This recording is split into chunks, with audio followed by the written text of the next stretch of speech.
Come to the world of Battle Through the Heavens, and compete with me to improve your combat chi and break your limits. Download now to get great rewards.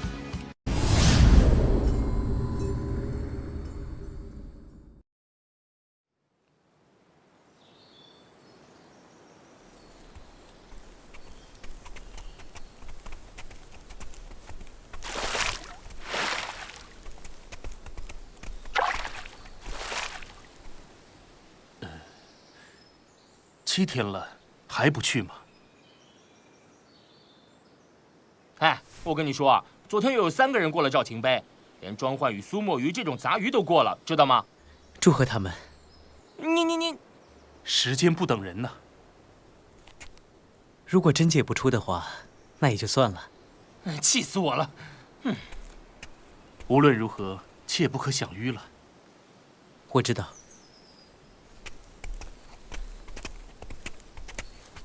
哎，哲秀，我又想到了一种新的疏通经脉的方法，今晚我给你试一下。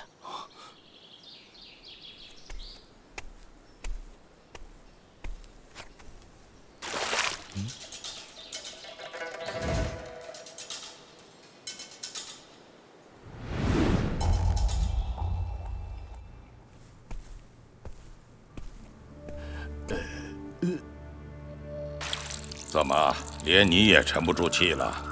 我确实有点看不懂，是我们把陈长生逼太急了，还是激进的心理战术得逞了？你呀，居然还不如一个孩子。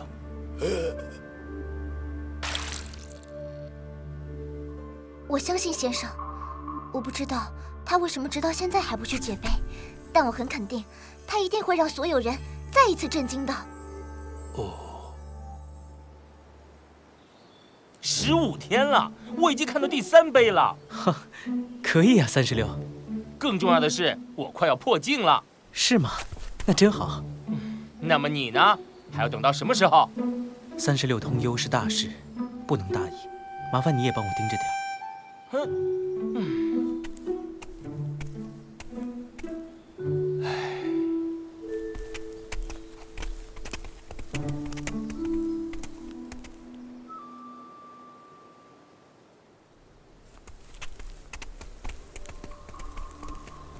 他到底是怎么了？又是哪个经搭住了？我本来认为他的进展至少不在我之下，但是现在，如果是心境出了问题，那麻烦就大了。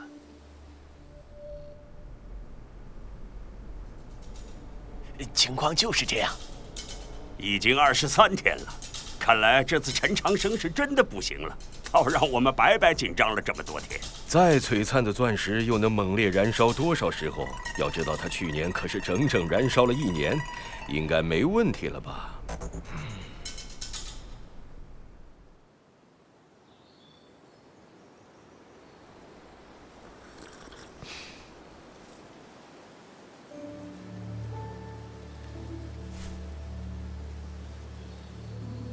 雪雁北归了，这么说，还有几天就要出发去周原了。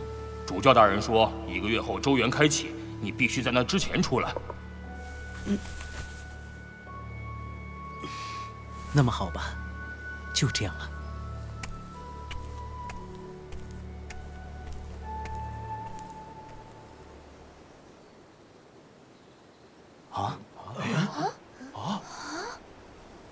哎，他怎么来了？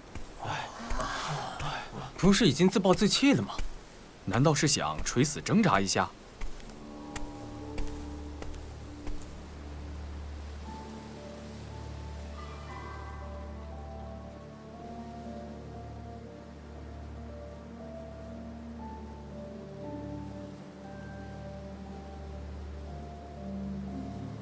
这是个家字啊！这是个江字。 燕、赵、秋、从、关。哇！一江烟水照晴岚，两岸人家皆画檐。淡荷从一段秋光，卷香风10里珠帘。2000年前，道门之主从碑文中看出了这首诗，刻在了崖上。后世之人都以为内藏深意，所以穷尽心智上下求索。其实诗便是诗，观碑者只需要看到、懂得，根本不需要别的多余的想法。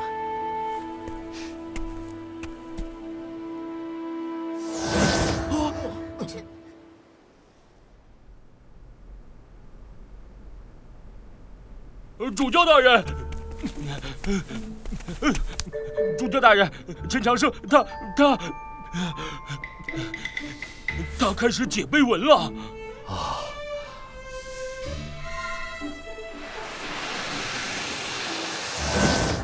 哎呀，他居然也解了赵情碑，到现在才解开第1座碑，没什么了不起。对呀，还不如我们呢。呵呵。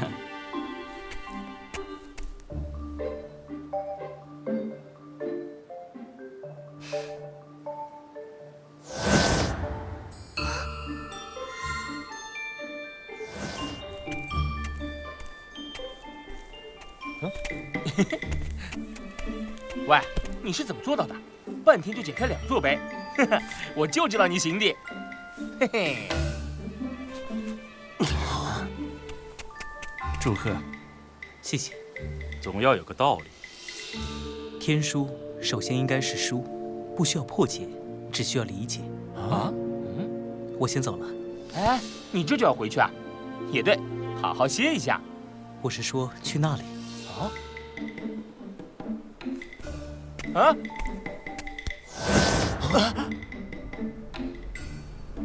陈长生解了赵情碑，哼，这时候才解了第1座碑，还能有什么前途？不是1座碑，是6座碑。他现在已经到引江碑了。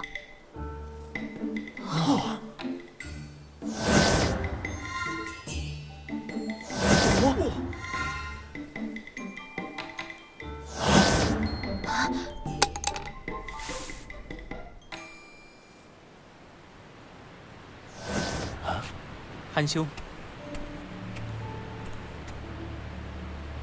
原来如此，了不起。你也是，你的解碑速度至少能排进10年里的前3了。其实，在钟会破境前的那一晚，你就已经解开了赵情碑了吧？居然连我都瞒住了。并非故意要瞒着韩兄，只是那些人一直窥伺在侧。如果我太早解碑，他们肯定会另施伎俩。我倒无妨，但连累大家修行就不好了。你这些天一直都在草舍，难道碑文都已记在心里？我出来京都的时候，就已经看熟了天书碑的拓本，何况还有寻梅前辈的笔记，所以不是一定要坐在碑前。这些天我种地也并非只是在做戏，所谓道在自然，吃饭穿衣皆可修行，否则今天解碑也不会那么顺利。我第一次觉得，你若继续走下去，真有可能会成为邱师兄的对手。解碑方法还是有问题，只是时间来不及了，只能先走走看。先走走看。天书陵对很多观碑者来说，想要向前一步，都难如登天。如果让别人听见“先走走看”这4个字，除了羞恼，还能有什么情绪？我准备走了。看来你决定要去周原。先走走看。请。你说什么？陈长生连解了乾陵17碑，怎么可能？比王婆和嚣张当年都快得多，真是惊世骇俗。如果不是姓陈，我真要怀疑他是不是周毒夫的后代了。你说过他已经完蛋了，你说过的。我们都被他涮了。好小子，我都差点看走了眼。事到如今，已经顾不了国教那边了。再不下狠手彻底解决，也许就会不可收拾。修行1年之通幽，观碑半日进引江，不愧教宗大人看中的孩子。京都各处都在这般谈论。同样是1日看尽乾陵碑，但周毒夫当年是真的参悟了，陈长生他还差得远。臣不是太懂。当年周毒夫漫步天书陵，眼落碑文，步踏庐间，境界气息无时无刻不在变化。但陈长生看完乾灵碑，却依然还是通幽出境。哼，你说他是真悟了吗？娘娘人在深宫，对天书灵中的情况却了如指掌。但半天就解了17座碑，也很了不起了，至少比我当年强多了。但你解碑时当即巨星成功，他呢？就算他把所有天书碑全部看懂，但境界没有任何增益，又有何用？我现在最想知道的是，他看到乾陵最后那座碑时会是什么反应。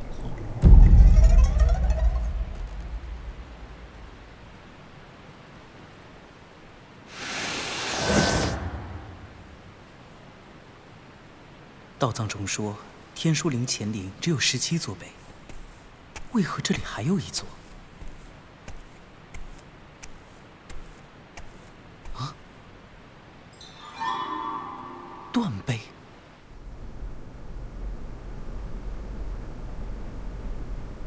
那娘娘您看，陈长生还有机会吗？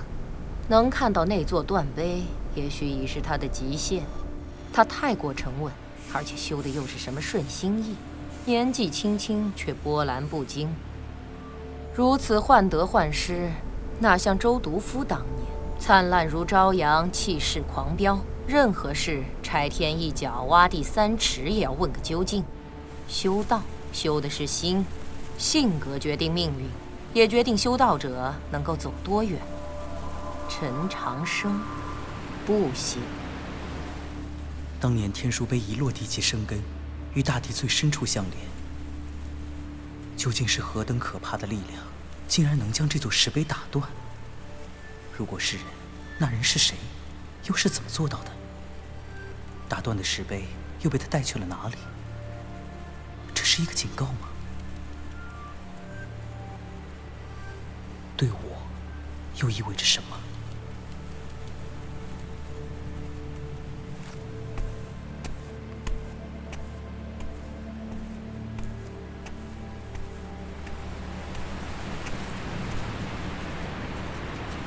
寻梅前辈，现在我要去见证真实。我走了那么久，那么远，也只是为了见证一个真实。寻梅前辈为此甚至不惜赌上性命，而我还能输掉什么？又在怕什么？既然要顺心意，既然意难平，那就不要气自己。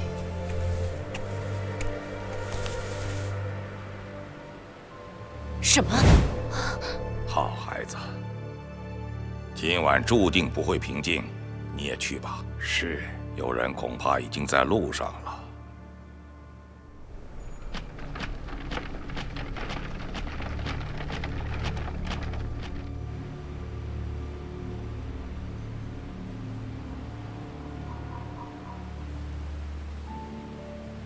第18块碑虽然无迹可寻，但它既然也位于陵前，那么从前17块碑中，应该能推断出一些信息。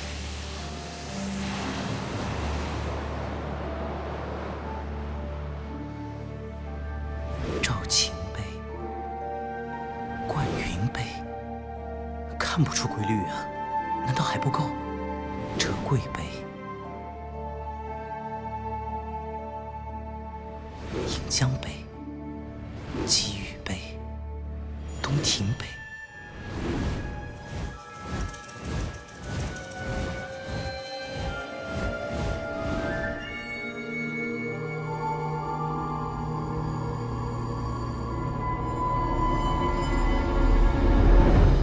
太复杂了，碑文太多，根本无法完全关照。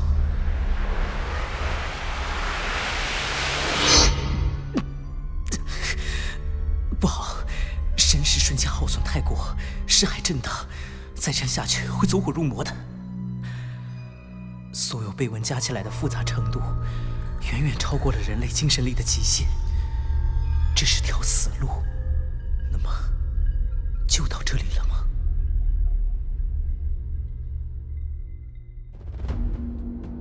纵列。对了，天书碑在山道上依次排成纵线。这样的布置方式，难道只是随意的吗？会不会后面被挡住了？去除碑体还是太复杂了。既然要寻找整体的规律，那么就应该有共有的东西。再简单一些，这是星辰。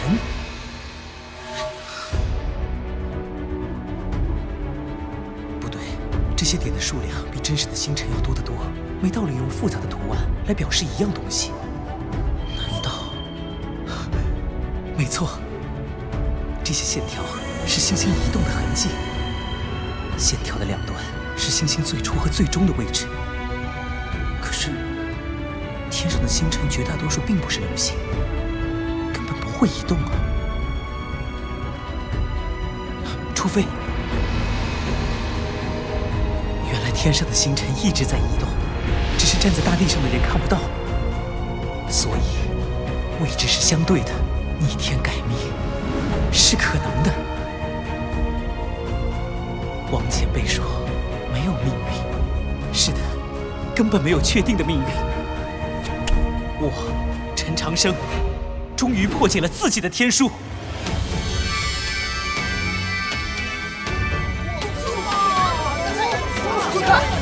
什么？真的吗？不会吧？这是什么？从来没见过。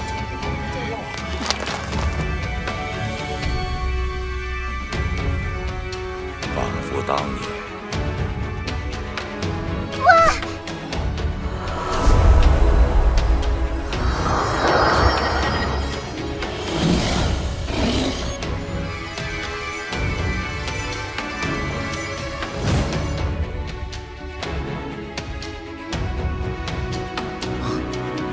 那你缺的就是断碑上的星图吗？这是那块黑石。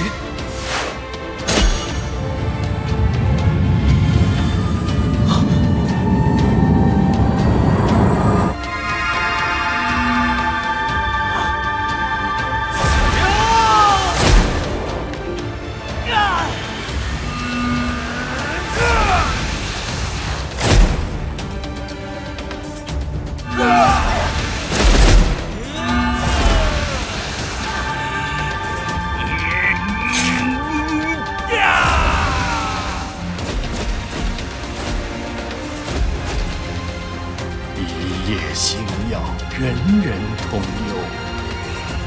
我们回去